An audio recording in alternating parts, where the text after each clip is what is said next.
Hi, friends. Today we're going to be talking about our personal energy and how we take care of that. Now, one of our favorite shows is What We Do in the Shadows, and one of our favorite characters from that show is Colin Robinson, the literal energy vampire, who drains the life force out of everybody around him by telling them stories they don't want to listen to or being annoying and tedious, basically doing all the things that we hate in life. And while that's a great character, we want to make it very clear up front that we are not labeling people as energy vampires.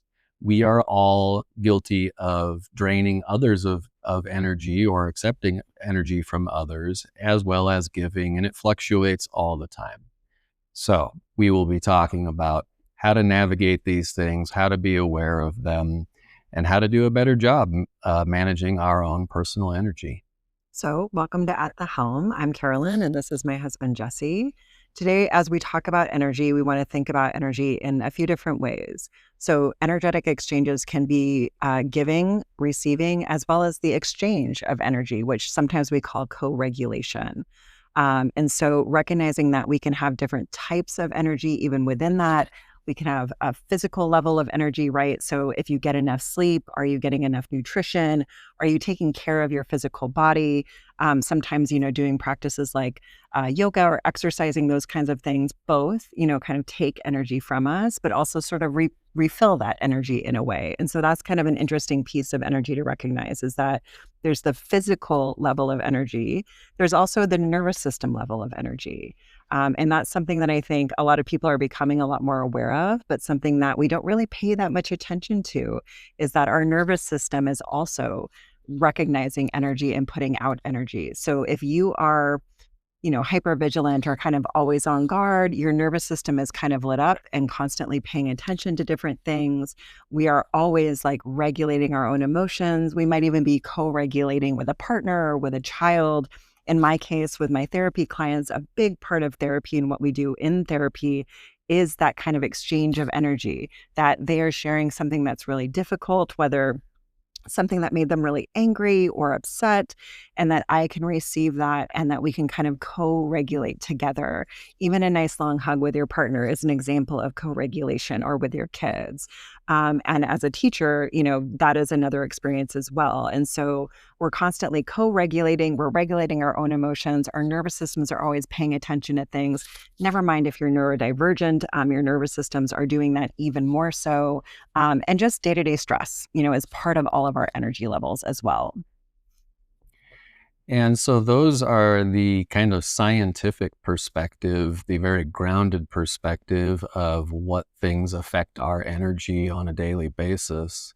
But from a more esoteric perspective, some people really feel like they are more sensitive to others' energy and can feel things before they even have any kind of real interaction with them that they might find draining or uplifting. Case in point, I have a couple examples. One being there was a cycle that was happening, and with my own personal well-being, like some days I was just feeling so drained and so emotional, and I'm really good at checking in with myself. And so I would go and do all of my work that I was supposed to do when I was feeling those days, and checking in with myself and trying to figure out what was really going on inside. And I could not figure it out, and it was really frustrating. And then Carolyn had a really great insight that had information that I didn't know. And she said, you know what, I've noticed a pattern, and it happens to be lining up with my menstrual cycle. And when I'm feeling that way, you wake up feeling that way. And it just opened my eyes and really helped me be more aware of that. And then when I would feel it, I would check in with her, and we would say, oh, yep, look at that. What a coincidence. It's happening again. But it helped me be more aware of it. And that's in my own house. So that was an example of a personal experience in our own home. And then we had another experience when we were visiting family in Cambridge, England. We were touring the city, and we had been there before and had a great time and really enjoyed it. And we were back and seeing more of it. And for some reason, I could just not get right. I just kept feeling off and out of sorts. And that's not normally how I am. And I'd been there before and I really liked it. And I was trying to figure it out and trying to like power through it. And I was telling Carolyn, like, I don't feel like myself, like something's off. And we stopped and went to a pub and kind of rested. And I said, I think it's actually like the vibe of the city. There was an abundance of tourists there that day. And it was crowded, and a lot of foreign tourists, and they weren't speaking English. And I could feel kind of the vibe of the locals of being resentful. And it was just like people were invading everybody's personal space, and everything just felt a little bit off. And I had to really be conscious of it. And, we were trying to figure it out and see what was going on. And I think that's one of the examples of sometimes, like my energy was really high. I was really excited to be in Cambridge and just, shop around and check out the pubs and that sort of thing. And I'm not a big crowd person, neither one of us are. But typically I do find interesting things in cities like that. Whereas we know very well that Jesse is not a big city person. We have really learned that lesson. And there's reasons to do that. We went to San Francisco recently to go see a concert that we absolutely loved. But really kind of recognizing that sometimes one of our energies is going to be much higher than the other. And so in that moment, I didn't do the greatest job. I don't think. Like, we definitely checked in. I could tell that something was going on with Jess. But I think part of that codependent part of me, of course, like that gets lit up when I'm noticing that our energy levels aren't aligning. That happens as well when my energy level is lower and he's, excited and wants to go do things. And so kind of beginning to pay attention to that sometimes our energy levels just aren't in alignment. And recognizing that even that focus that we need to take with each other of sharing stories together, kind of talking with one another, at the end of a day of seeing, 5, 6, 7 therapy clients, one of the things that I find most important in our relationship, and something that we used to do when Jesse would come home from school, is what we would call kind of the daily download. We would sit down, we would talk about how each of our days went. And I have begun to find, especially as I'm going through like perimenopause, especially as I'm going through, a number of things that are sort of reducing my energy levels, that paying attention to probably the most important person in my life is one of the more challenging things. So at the end of the day, we want to sit down and kind of check in with each other. And that focus of really kind of paying attention to someone, of maintaining eye contact with someone, of even that, like I talked about, that co-regulation with each other, of feeling each other's emotions back and forth, that really begins to start becoming less available to me. And so something that Jesse recommended and my own personal therapist recommended that I don't always follow is that at the end of my workday, since I'm not commuting home, I don't have that chance to listen to some music or listen to a podcast or just kind of have some time to myself. I just walk straight out from my therapy office into my home. And that wasn't really working for us. My energy levels weren't transitioning. I wasn't really kind of delineating between the energy of a therapist who is very much in tune with my clients, is very much co-regulating, is very much, kind of ready. I don't know what my clients are going to say or need in any given session. And so I'm very much on that kind of high alert. And then I just walk right out of my therapy session into my personal life. And instead of being able to kind of relax and just be around the partner that I really enjoy, I'm still in that kind of mode of trying to pay attention, trying to figure out what he needs, kind of trying to co-regulate all of those sort of things. And that energy bar, so to speak, has already been depleted by my clients. And so paying attention to each other can really zap a lot of energy out of us. And in therapy and the work that I do, but also in the work that you do in teaching. I'm sorry, could you repeat all of that? I didn't have the energy to focus Of through that course whole not. thing. Uh-huh. Okay. So yes, being a teacher, people in the teaching and education field can relate to this, can be a little bit draining, a little bit taxing. It can also be very uplifting as well. But being in a classroom, especially with middle school students, sometimes I would walk in and I could immediately feel that the energy of the room was not good, and that I was going to have to work really hard to get the energy levels up, to get the focus and the attention, or deal with emotional issues or things that the kids were struggling with. And it would be very draining, and I would come home and just feel exhausted, even though, I spent decades as a Navy sailor and doing blue collar jobs that drained my physical energy.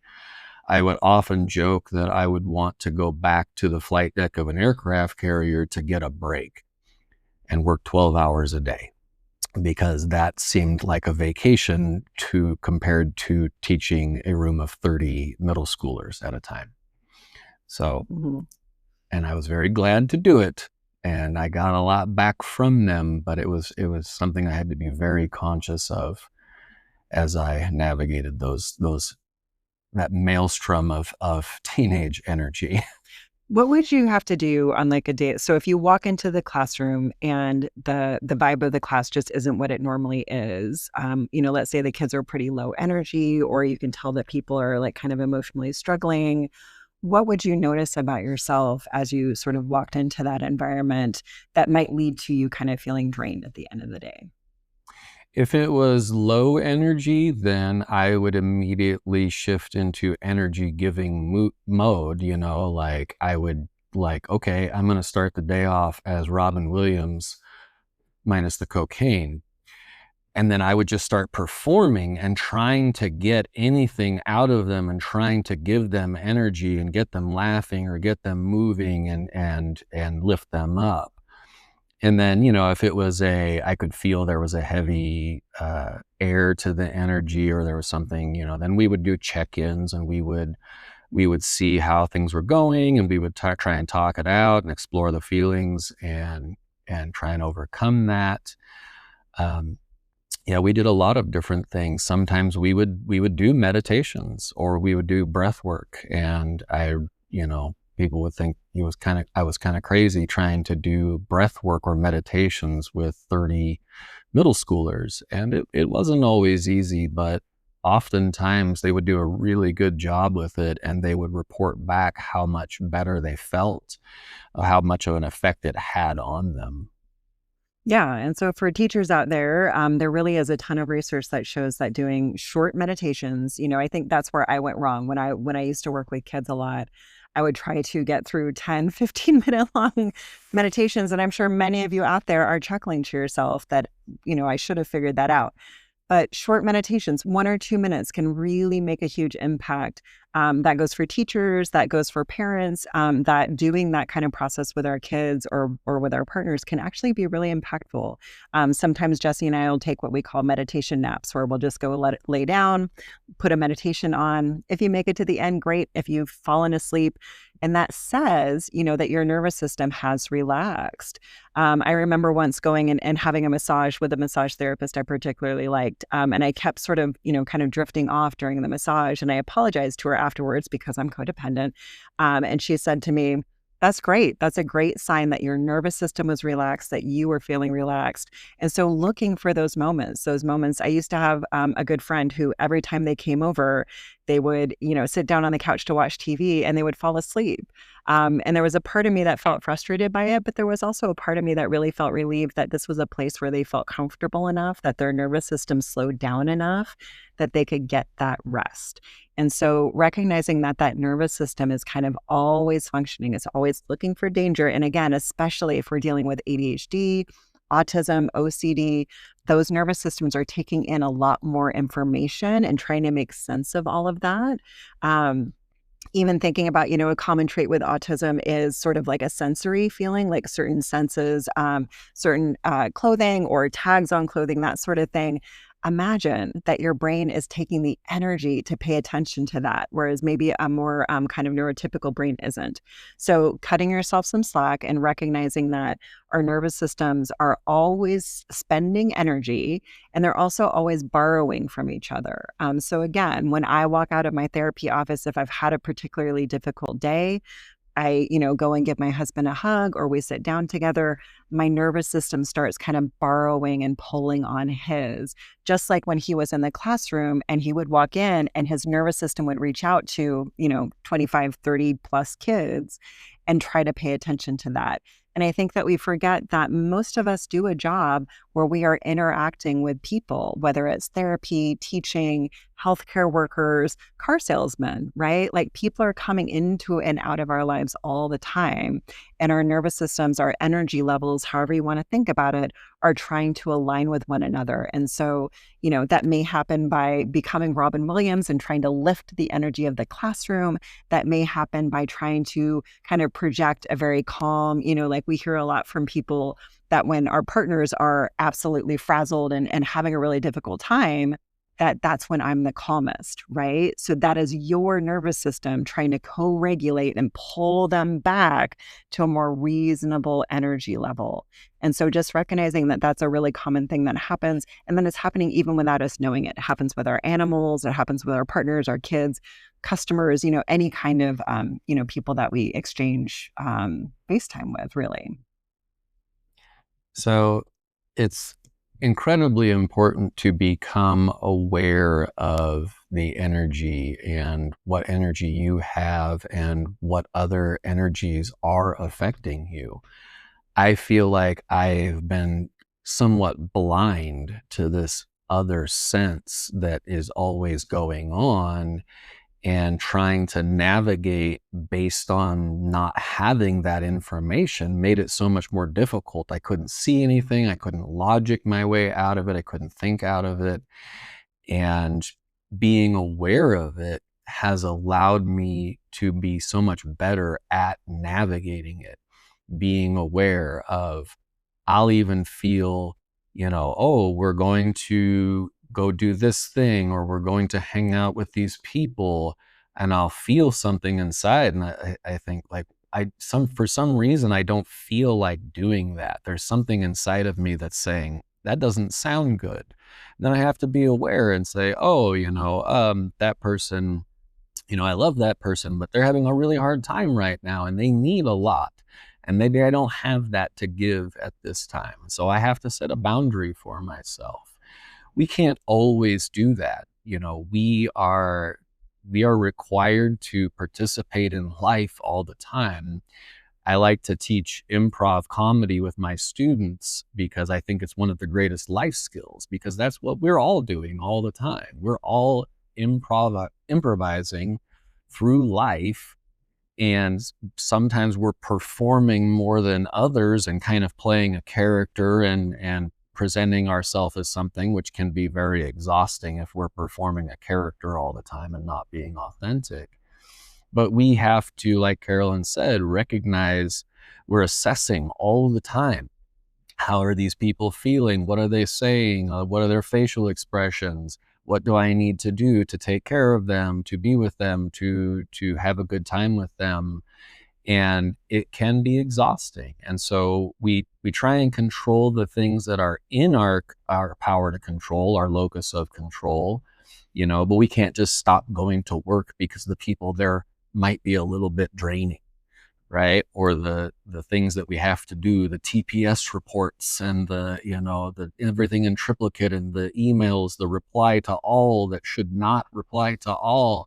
Those things drain the life force out of us, but they are necessary evils at this time, so we have to endure. So then we have to be conscious of what we're doing in those times where we do have more control and more power to adjust and determine who we're spending our time with, who we're willing to give our energy to, who is going to give energy to us and uplift us. And for us, what we're always looking for, as we understand, everybody's going to go through ups and downs, and we want to be there for our loved ones through everything. But ideally, we love to spend time with other people who are really giving that energy at the same time, because then to me, it becomes an amplification. If we're giving energy and they're giving energy, everybody leaves, at the end of the night and they feel like I'm charged, I'm supercharged. I feel like my cup is full and like I really have something to keep going. And so we look for those opportunities and those things that recharge our batteries, the people, the activities, the things that recharge our batteries, because we are constantly being depleted by life. And so, I always try to encourage a certain skill or something that you can check in with. And one of the things that I found has really resonated with people, Insight Timer is kind of our home base. We both have a channel on Insight Timer.